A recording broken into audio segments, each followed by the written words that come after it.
नमस्कार दोस्तों, कैसे हैं आप लोग। इस वीडियो में मैं करने वाला हूं बहुत ही ज़बरदस्त बातें। जैसा आज आपने देखा होगा, आज है डेट 28 मई 2024 और आज मार्केट में काफ़ी उतार चढ़ाव देखने को मिला है। सुबह से ही स्थिति बहुत ज़्यादा डाउन में देखने को मिल रही थी। काफ़ी लोगों के मैसेज आने शुरू हुए हैं। तो ठीक है, जल्दी से चैनल को सब्सक्राइब कर लीजिए, लाइक कर लीजिए, बेल आइकन के बटन को प्रेस कर लीजिए। कैसे रहेंगे प्रॉफिटेबल, ये सब मैं बताने वाला हूँ। साथ के साथ मार्केट की जो भी आज की कंडीशन है उसके बारे में मैं बात करूँगा। बहुत लंबी वीडियो ना करते हुए शॉर्ट में ही कम शब्दों में बात समझाने की कोशिश की जाएगी।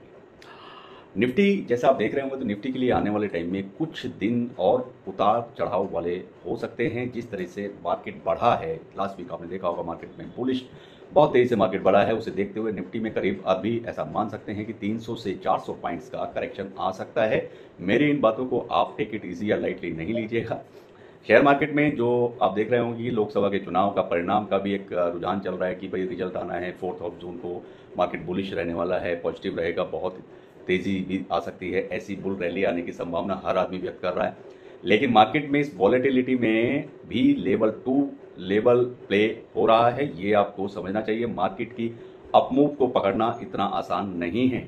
मार्केट में जितने भी एक्सपर्ट हैं, जो भी हैं, आप देखते भी होंगे, उनको सुनते भी होंगे, उन सबका भी मानना ऐसा ही है। मार्केट की इस रैली में इसकी वॉलेटिलिटी से बचकर ही पैसा कमाया जा सकता है।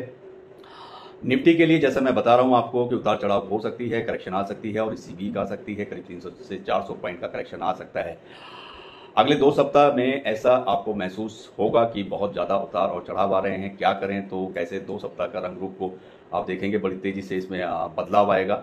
मई के पहले सप्ताह में जैसे आपने देखा होगा कि एफआईआई का 60% लॉन्ग से 18% long and 88 shorts percent short चले गए थे और अचानक 7 दिनों में शॉर्ट कवरिंग का सबसे बड़ा दौर शुरू हुआ। और यही मार्केट का भी बेसिकली जो रूप होता है या स्वरूप होता है वो यही है। निफ्टी के 22,800 लेवल पर बेचने और 22,000 से नीचे के लेवल पर खरीदने को जैसा आपने देखा होगा तो उसमें बहुत ज़्यादा प्रॉफिट आपको हुआ भी होगा। और अब समय आ गया है कि जो मैं आपसे बात करना चाहता हूं या कहना चाहता हूं, क्योंकि मेरे साथ भी काफ़ी लोग जुड़े हुए हैं, तो मेरा हालांकि मैंने कुछ दिन पहले भी एक शॉर्ट वीडियो डाला था जिसमें मैंने खुद लिखा भी है और कहा भी है कि प्रॉफिट बुक कीजिए, प्रॉफिट बुक कर लीजिए, ऐसा मैंने लिख के भी डाला है। तो वो आपको समझना चाहिए। अगर आप प्रॉफिट में हैं तो आप ज़रूर यकीनन एकदम से प्रॉफिट बुक कर लीजिए, मार्केट से कुछ समय के लिए बाहर भी हो जाइए और नए मोमेंट का इंतजार कीजिए। यानी कि री इन्वेस्टमेंट या दोबारा से आपको इन्वेस्टमेंट करना है तो उसका इंतजार आपको करना चाहिए। फिलहाल तो ये है कि जिस भी सेक्टर के स्टॉक आपके पास अवेलेबल हैं और उनमें अच्छा प्रॉफिट आपने बनाया है तो प्राइमरी आपको फोकस रखना चाहिए कि उस प्रॉफिट को आप ज़रूर बुक करें। क्योंकि जो ये मार्केट में तेज़ी थी वो अब इस बार की जो तेज़ी है वो DII की वजह से थी, डोमेस्टिक इन्वेस्टर्स की वजह से थी। तो डोमेस्टिक इन्वेस्टर की वजह से थी। तो अभी जो तेज़ी चल रही है उसमें आपने जो मुनाफा बनाया है उसको कृपया करके बुक करके अपने घर ले जाइए, उसको अपने अकाउंट में ट्रांसफ़र कीजिए। तो पहली बात तो ये है। बाकी बैंक निफ्टी की बात करें तो बैंक निफ्टी 50,000 के अपने ऑल टाइम हाई की तरफ जा ही रहा है और भी बैंक बेहतर प्रदर्शन होगा, बेहतर है। कुछ पैसे आप इसमें भी अगर बैंक निफ्टी वगैरह देखते हैं तो उसके हिसाब से। तो बाकी आप देखें HDFC बैंक की मैं बात करूं तो HDFC बैंक आने वाले समय में 14 से 40 रुपए से नीचे नहीं जाएगा, क्योंकि अगर बाजार में करेक्शन होता है तो HDFC बैंक ऊपर ही जाएगा। और अब RBI द्वारा इस जो जब से ये RBI ने एक डिविडेंड ऑफर किया था विशाल डिविडेंड के साथ में, बड़े बैंकों के क्रेडिट डिपॉजिट रेशो जो होता है उसको अधिक जो इन्होंने स्पष्ट बनाया है, तो उसके चलते HDFC बैंक है, कोटक बैंक है, ICICI बैंक, एक्सिस बैंक आने वाले दिनों के अंदर और भी ज़्यादा चमकेंगे, ऐसा आप मान सकते हैं। निफ्टी सभी की अगर बैंक निफ्टी बात करें तो बैंक निफ्टी फिलहाल तो अभी धीरे धीरे आप देखेंगे इस कमिंग जो अभी रनिंग वीक है इसमें सभी लोगों की पार्टी को बेसिकली वो खराब कर सकता है। खासकर में अगर आप ट्रेडर हैं, ट्रेडिंग करते हैं, ऑप्शन बायर हैं, ऑप्शन ट्रेड करते हैं या सेलर हैं, तो कॉल राइटर्स की जितने भी लोग बैंक निफ्टी में कॉल शॉर्ट करके बैठे हैं वो तेजी से कवर करेंगे और बैंक निफ्टी में 50,000 का लेवल आ सकता है। तो ये तो बैंक निफ्टी की बात है। और बैंकिंग स्टॉक की अगर मैं बात करूंगा तो बैंकिंग स्टॉक में जैसे हम बात कर रहे थे कि HDFC बैंक 14 से 40 रुपए के प्राइस पर ट्रेड कर रहा था और 3 दिन के भीतर ही, यानी कि 3 दिन का समय बहुत कम होता है और 3 दिन के अंदर ही 1540 रुपए पर HDFC बैंक आ गया है। और मुझे उम्मीद है कि शॉर्ट स्क्वीज के रूप में 1600 रुपए का जो लेवल है वो भी बहुत जल्दी देखने को HDFC बैंक में मिलने वाला है। इसके अलावा धनलक्ष्मी बैंक की बात करते हैं। धनलक्ष्मी बैंक है या फिर IDFC फर्स्ट बैंक की मैं बात कर रहा हूं, ये बैंक के स्टॉक भी खरीदने लायक हैं, इनमें आप भरोसा कर सकते हैं।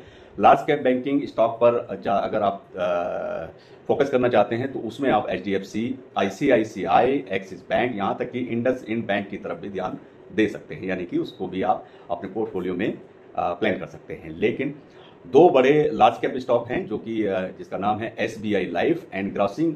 तो ग्रासिम पर भी आप ध्यान दे सकते हैं अगर आप लार्ज कैप स्टॉक की तरफ प्लान करते हैं।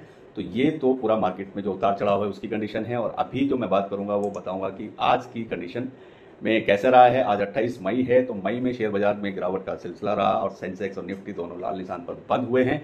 सबसे जो जरूरी बात मैं कहना चाहता हूं वो यही आप लोगों को बताना चाहता हूं, जो भी PSU सेक्टर्स के आपके पास स्टॉक्स हैं और उनमें अगर आपको प्रॉफिट बन रहा है, चाहे वो रेलवेज के हैं, चाहे वो पावर सेक्टर्स के हैं, चाहे किसी सोलर सेक्टर्स एनर्जी सेक्टर के हैं, तो अगर आप इसके अलावा डिफेंस सेक्टर के भी स्टॉक हैं और उसमें अगर आपको प्रॉफिट बन रहा है तो उस प्रॉफिट को आप पहले बुक जरूर कर लें। दोबारा से रीइन्वेस्टमेंट का प्लान करेंगे, उसके लिए आप कम से कम थोड़ा 2-4 दिन का वेट करेंगे। जब आप प्रॉफिट बुक कर लेते हैं तो आपको 2-4 दिन वेट जरूर करना है। मार्केट करेक्शन होने के बाद में फिर से आप उसको इन्वेस्ट का प्लान कर सकते हैं। रही बात किस तरह के स्टॉक्स में आपको आगे लंबे समय के लिए या फिर चुनाव को ध्यान में देखते हुए मद्देनजर रखते हुए कौन से ऐसे स्टॉक हैं जिनमें आगे आप प्लान कर सकते हैं, तो अभी मेरा पसंदीदा रहेगा आने वाले समय के लिए कोचिन शिपयार्ड में आप प्लान कर सकते हैं। इसके अलावा जो आपका ये स्टॉक है भारत डायनामिक्स है, आप उसमें प्लान कर सकते हैं। और अभी अगर आप प्रॉफिट में हैं तो उसको जरूर बुक करें, ये आप सभी से एक तरह की रिक्वेस्ट भी है और आपको एडवाइस भी है। हालांकि एडवाइस वीडियो के थ्रू दे नहीं सकते हैं, फिर भी आप सतर्क रहें। मार्केट में अभी वोलेटिलिटी बनी रहने वाली है, उतार चढ़ाव देखने को मिलेगा, इसलिए अपना पैसा सुरक्षित रखेंगे तो ही आगे अच्छे इन्वेस्टर कहलाएंगे आप। और भी किसी तरह के क्वेश्चन आपके माइंड में आते हैं तो आप मुझे ज़रूर लिख सकते हैं और चैनल को जरूर सब्सक्राइब करें, लाइक करें। किसी भी तरह का क्वेश्चन है तो आप मुझे कमेंट में लिख सकते हैं। वीडियो यहीं समाप्त करते हैं। सभी को नमस्कार, बाय।